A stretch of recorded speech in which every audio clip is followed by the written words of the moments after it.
तो स्वागत है आप सभी लोगों का NEET 2025 topper Sheikh Arshad part 2 के अंदर। अगर से आप लोगों ने पार्ट 1 अभी तक के नहीं देखा है तो सबसे पहले पार्ट 1 जाके देख लीजिए, क्योंकि अगर से आप लोगों ने पार्ट 1 नहीं देखा है तो पार्ट 2 आप लोगों के समझ में आने वाला नहीं है।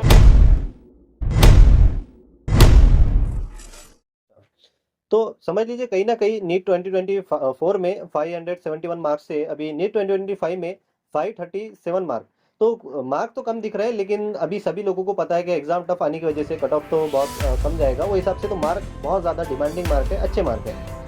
तो अभी जो हम बात करेंगे अरशद से कि जब एग्जाम हॉल में आप गए तो क्या वहाँ पे क्या स्ट्रेटेजीज रही आपकी, मतलब किस तरह से आपने पेपर को सॉल्व किया, पहले कौन से सब्जेक्ट सॉल्व किया, फिर बाद में कौन से सब्जेक्ट सॉल्व किया, इसके बारे में कुछ बताएं। अगर मैं एग्जाम हॉल की स्ट्रेटेजी बताऊँ तो सबसे पहले तो एग्जाम हॉल पे जब भी जाओ तो सबसे पहले 1 घंटा पहले पहुंचो। क्योंकि मैं जो हूँ एकदम मतलब एग्जाम हॉल पे मैं आधा घंटा पहले पहुंच रहा हूँ। वैसे कभी नहीं करना चाहिए। एग्जाम हॉल पे जब भी जाओ कम से कम 2 घंटा पहले पहुंचो। क्योंकि जो एग्जाम के वास्ते आप प्रिपेयर कर रहे हैं 3 साल से, 4 साल से, 2 साल से, तो उसके वास्ते ये तो मस्ट है कि आप 2 घंटा पहले जाओ एग्जाम हॉल। मेरे से गलती हो गई थी कि मैंने ट्रैफिक को इग्नोर कर दिया था। मेरे को लगा ही नहीं था कि ट्रैफिक होगा करके। पर उस दिन पता नहीं ऐसा ऐसे ट्रैफिक हो गया और मैं समझो आधा घंटा पहले पहुंचा गेट क्लोजिंग टाइम पे। तो वैसे वो गलती मत करना, उसकी वजह से आप पेपर के पहले पैनिक हो जाओगे कि पेपर में क्या होगा तो बात की बात है फिर। तो उसके बाद मैंने पहुंचा एग्जाम हॉल में। इस साल वैसे भी बहुत ज़्यादा स्ट्रिक्ट चेकिंग थी, तो बाहर मुझे टाइम लग गया। और मैं अंदर में शायद 1:45 के आसपास पहुंचा था मैं, अंदर एग्जाम हॉल में। और फिर 2 बजे जो पेपर स्टार्ट होता है वही टाइम पे मुझे पेपर मिल गया। और फिर वहाँ पे मैंने पेपर को स्टार्ट कर दिया। पेपर जब स्टार्ट किया तो मुझे टीचर्स ने पहले बोल दिया था कि पेपर का ओवरव्यू लेने की कोई ज़रूरत नहीं है। तो इसलिए मैंने अच्छा ओवरव्यू नहीं लिया पेपर का। और मैंने फिजिक्स केमिस्ट्री बायो जो है उसमें डायरेक्ट मैंने बायो खोली, तो मेरी स्ट्रेटेजी है बायो केमिस्ट्री फिजिक्स। मैं डायरेक्ट बायो पे गया और बायो सॉल्व करने लग गया। और जो मेरे टीचर मुझे बताते हैं कि राउंड की स्ट्रेटेजी यूज करो, पहले राउंड में ये सॉल्व करो जो क्वेश्चन तुम्हें आते हैं, और वैसा ही फिजिक्स के बायो सॉल्व करो, केमिस्ट्री सॉल्व करो, फिजिक्स सॉल्व करो। और फिर जो सेकंड राउंड है उसमें बचे हुए क्वेश्चन सॉल्व करो कि जो क्वेश्चन तुम्हारे बच गए तुम्हें हार्ड लग रहे हैं या फिर तुम्हें नहीं आ रहे, जो तुम्हें लग रहा है कि तुम्हें कुछ सोचना पड़ेगा उनके लिए, तो उनको बात के लिए रख दो, जो उन्हें लास्ट में कर लो। और मैं वही करता था कि पहले राउंड में अगर मेरा हो गया बायो तो वो सॉल्व कर लिया और उसको एमआर भर ली। केमिस्ट्री सॉल्व हो गया पहले राउंड में, वो जितना सॉल्व हुआ उतना सॉल्व कर लिया, उसको रीचेक कर लिया, उसको एमआर भर लिया। ऐसा करके मेरा पहले राउंड में मैं सॉल्व भी करते आता था और ओएमआर भी करते आता था। फिर सेकंड राउंड की भी वैसे ही कि सेकंड राउंड में सॉल्व कर लिया और फिर ओएमआर भर के फिर पेपर फिनिश कर दिया। और बाकी बस मैंने वही इस साल सबसे बड़ा मुझे एडवांटेज ये रहा कि मैंने पेपर का ओवरव्यू नहीं लिया था। अगर मैं पेपर के अंदर फिजिक्स गलती से भी देख लेता कि फिजिक्स ऐसा आया तो मैं सच में पैनिक कर जाता और मेरे जितने भी मार्क्स आए वो शायद नहीं आते मेरे। तो मैं वही बोलूँगा सबको कि हर साल का पेपर अलग आ सकता है। ऐसा जरूरी नहीं कि इस साल इतना टफ पेपर आया तो अगले साल भी इतना टफ है। हो सकता है इससे भी टफ है और हो सकता है जो पहले जैसा आता है वैसे ही आए। तो आपको सबके लिए प्रिपेयर होके जाना पड़ेगा। क्योंकि पेपर जो एग्जामिनर वही चेक कर रहा है कि आप उस 3 घंटे में कितना प्रेशर हैंडल कर सकते हो, और उसके हिसाब से फिर आपकी सभी बच्चों की रैंक बनती है और फिर मार्क्स आते हैं। फिजिक्स केमिस्ट्री और बायोलॉजी 3 सब्जेक्ट होते हैं पेपर के अंदर, और सभी को जो है तो प्रॉपर टाइम दिया जाता है, 1-1 घंटे का। हम्म। तो आपको जो है तो किस सब्जेक्ट को कितना समय लगा, इसके बारे में कुछ बता सकते हो।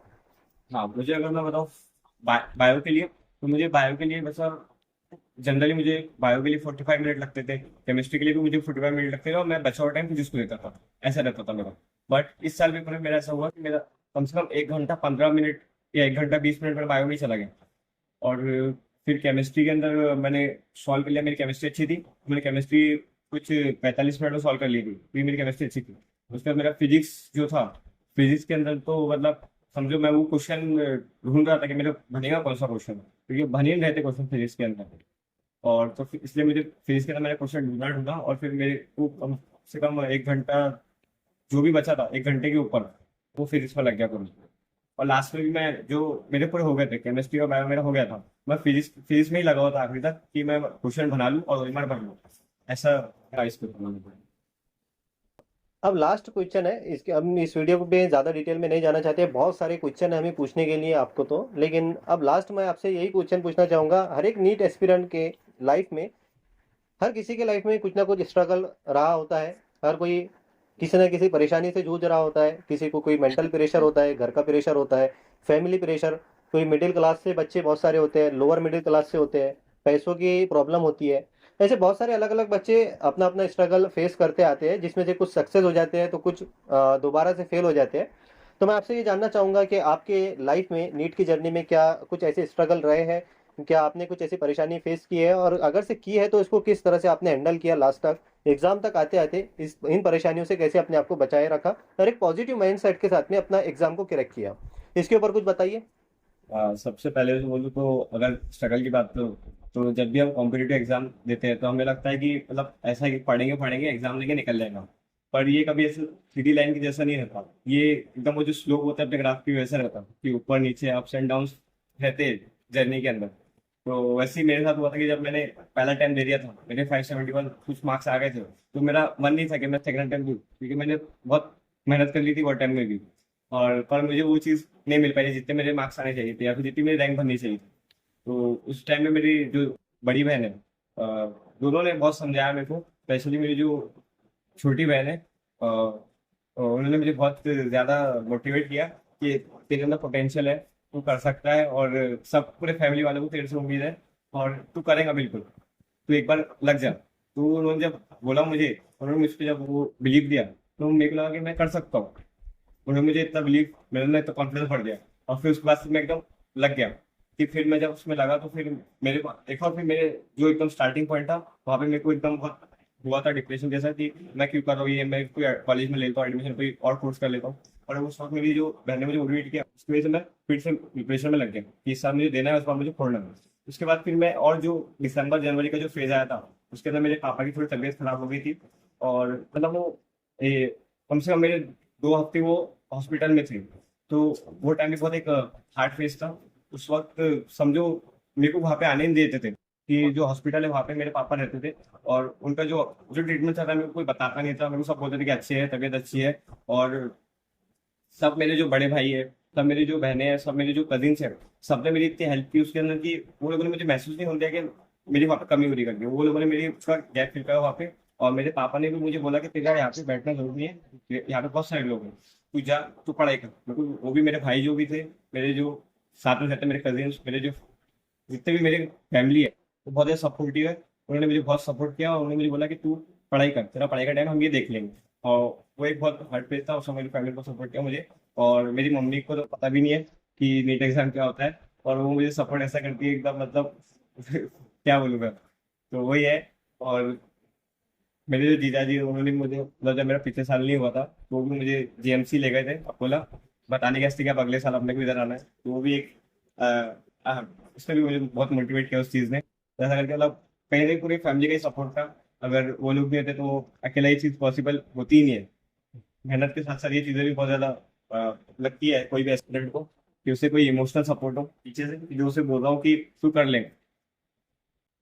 तो ये बहुत बड़ी बात है। अक्सर बच्चे यहाँ पर फेल हो जाते हैं कि एक रिपीट हो, या एक रिपीट हो जाता है, या फिर दूसरा रिपीट। या फिर बहुत सारे पेरेंट ऐसे होते हैं कि अब बस एक अटेम्प्ट दे दिया, बस यहाँ पे तेरी याद खत्म हो गई, तो इसके आगे नहीं कर सकता, तू बेकार है। ऐसे पेरेंट्स बहुत कम लोगों को मिलते हैं, और सपोर्टिव पेरेंट होना बहुत ज़्यादा ज़रूरी है। यहाँ से हमें अरशद की स्टोरी से पता चला, अगर से एक बैकग्राउंड में सपोर्टिव पेरेंट होते हैं, आपके जो बड़े भाई बहन होते हैं, या फिर आपसे जो जितनी भी फैमिली है, अगर से आपको अच्छी तरीके से सपोर्ट करती है, तो बच्चा एक पॉजिटिव माइंडसेट के साथ में, फुल पोटेंशियल के साथ में काम करके अपनी सक्सेस को हासिल कर सकता है। तो पेरेंट्स को भी ये बात ध्यान रखना बहुत ज़्यादा ज़रूरी है कि अपने बच्चों को सपोर्ट करें, कि चाहे वो एक बार फेल हो जाए तो हो सकता है दूसरे अटेम्प्ट में आपके सपोर्ट की वजह से उसका जो प्रेशर है उससे रिलीफ मिले और अपनी सक्सेस तक के पहुंच सके। वैसे हमारे पास में बहुत सारे क्वेश्चन थे अरशद से पूछने के लिए, लेकिन वीडियो अभी लगभग 16 मिनट तक के बन चुका है, और हम इसे ज़्यादा लंबा नहीं करना चाहेंगे। अगर से आप इस पर कमेंट करते हो अरशद भाई पार्ट 2, इस पे कमेंट अगर से ऐसा आता है, तो हम इस पे पार्ट 2 पार्ट 3 में आप कुछ भी क्वेश्चन पूछ सकते हो, हम इससे और भी ज़्यादा डिटेल में क्वेश्चन पूछने की कोशिश करेंगे। तो मैं यहाँ पे अपना वीडियो समाप्त करता हूँ। बहुत बहुत शुक्रिया आपका अरशद यहाँ पे आए, थैंक यू, थैंक यू। मुझे मुझे थैंक और यू वेद भाई बुलाने के बेस्ट वास्ते ऑफ लक वीडियो पे। आप। और बहुत ज़्यादा शुक्रिया आपका। बेस्ट ऑफ लक आगे के आपके लाइफ के लिए। आपका यहाँ से एमबीबीएस की जर्नी शुरू होने वाली है, जो कि हर बच्चे का ड्रीम होता है कि मुझे एमबीबीएस चाहिए। हर माँ बाप का ड्रीम होता है कि हमारा बच्चा एक अच्छे मेडिकल कॉलेज में पहुंचे। हर माँ बाप ये सपना तो देख लेते हैं, लेकिन कुछ प्रॉब्लम की वजह से या फिर बच्चे की मेंटल स्ट्रेंथ, बहुत सारी चीज़ें डिपेंड करती है। तो आपने बहुत ही अच्छे रैंक लाए, मार्क भी बहुत बेहतरीन है आपके।